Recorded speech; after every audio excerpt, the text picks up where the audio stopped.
Am I good? Yep. Okay. So death is a hard topic to come across, and it's a hard thing to happen to you in general in life. It happens fast and out of the ordinary, and you come to terms with it over time. Now imagine how terminally ill patients feel.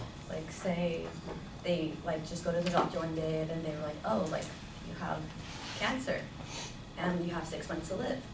Some people choose to try to do, if they can, they try to do chemo, the treatment. Some people choose not to do treatment at all, and they just live and die naturally. But there's a third option that many people don't go through with, and that would be euthanasia, which is physician-assisted suicide. And today I'm going to tell you why physician-assisted suicide should be legal nationwide. So my first example is about a 104-year-old man who lived in Australia. He said that up until 90 years old, he lived a really good life. He was happy. He had no problems, no complaints. However, after that, his life quality started to deteriorate. So he said that his eyesight got really bad. His physical abilities they started immensely going down, and he just wasn't happy in life like he used to be. So he decided that oh, it's my time to go.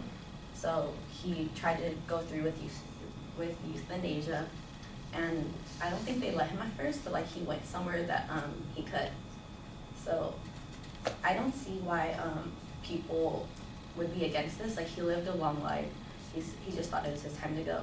But many people are against this because, or one of the religious stances, they believe that if you kill yourself, you go to hell. And being that it's not dying naturally, the euthanasia would be on this list somewhere. So they believe oh, if you go through with this, you're killing yourself, you're going to hell, and they don't want this for anyone. However, I don't think if they're not choosing it, personally they never would, their opinion shouldn't be as held as highly as people who are going through brain cancer, things that are making them suffer. So my next point would be insurance companies. On the website procon.org, one of their reasonings was how many people think that insurance companies would do the cheapest option for you. They'll refuse you to go through chemo, they won't let you do the expensive things, and then when it comes down to it, you just have to choose the assisted suicide and then for the cheapest option. However, my mom worked for an insurance company, and she would always tell me about it when she got home from work, how they weren't trying to give people a hard time, it's just the way that their policies work. So I firmly believe that these insurance companies aren't trying to cause them to choose euthanasia, but it's just some people's choice. And many people wouldn't, if that happened, with them refusing to pay for therapy per se, I don't think euthanasia would be their next ideal. Because many people who I know, or at least the people who I know who have had cancer, they didn't choose the assisted suicide as their option. They my uncle had per se, he went through just dying naturally because he didn't want to seem weak in front of his family. So my third reasoning is that so there is this girl, she lived in California. She graduated from UCI, and she was diagnosed with brain cancer with 6 months to live. Her name is Brittany Maynard. And she decided that instead of just dying any day that she wouldn't know about, she chose her own day to die, which was November 1st for her. So she moved to Oregon because they were the only first of 3 states to allow the physician-assisted suicide. And she went through the process she applied for it, she went through the process, and she got accepted. So she died in her own room, listening to music, surrounded by her husband, her mother, and her best friends. And she put the drug in her water, and she just drank it. And I think this is people see this as dying with dignity, because they don't want to become weak with hair loss from like treatment, maybe. And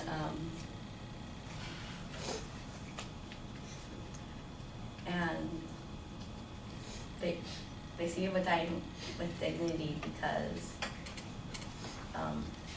they're like, they do it on their own will. They see the death is coming towards them, but they like okay, this is how I'm going to do it. This is it. So I believe that we all have natural rights, which is the right to life, liberty, and the pursuit of happiness. And for some people who are terminally ill, the pursuit of happiness would be to end their pain and suffering. So that's why I believe it should be legal.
So Andrew, what did you think?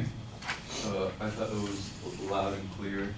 She had like a personal story, or not really personal, but like someone who is in her family and relates to it. She had the points that related to her main topic. I thought it was good overall. Okay.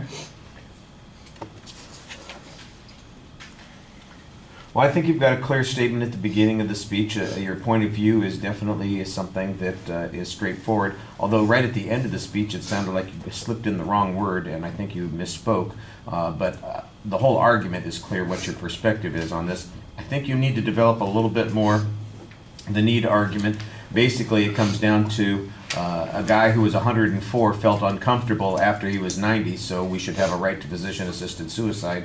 That seems to me to be a very underwhelming amount of proof. That's maybe an emotional case that could be developed a little bit more, but there's not any demonstration that the need is stronger than that. The example of Brittany Maynard might have been a little bit more useful up here rather than as just your solution. When you do get to that solution with Brittany Maynard, I think you needed a more positive visualization, and you could use that to get some more emotional resonance out of the presentation, and it feels perfunctory, kind of mechanical in nature when you go through it.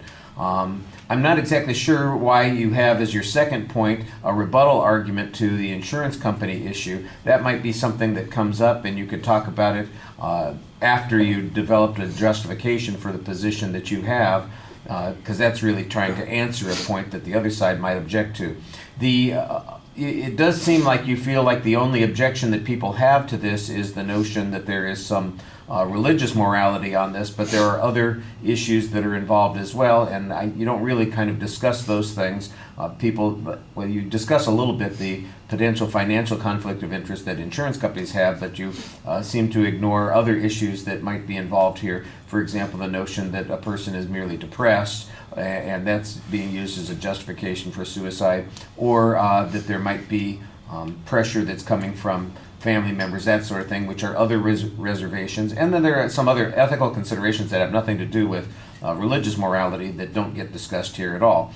The solution, you basically suggest something like the Oregon system would be fine. California did adopt a system, but I think that there's a legal challenge to it going on right now, so there are a number of states that have these things going on. you know, like I said, I think you could have gotten a little bit more out of your visualization from the Brittany Maynard case. And then your presentation, your legs are crossed very awkwardly quite often. You need to kind of take a position, stand there a little bit more firmly, and show us that you authoritatively know what you're talking about. And then you've got some hand grasping. So your nonverbals are sending contradictory messages to the verbal messages, but you had good audience contact and pretty solid vocal delivery in the presentation. Thank you.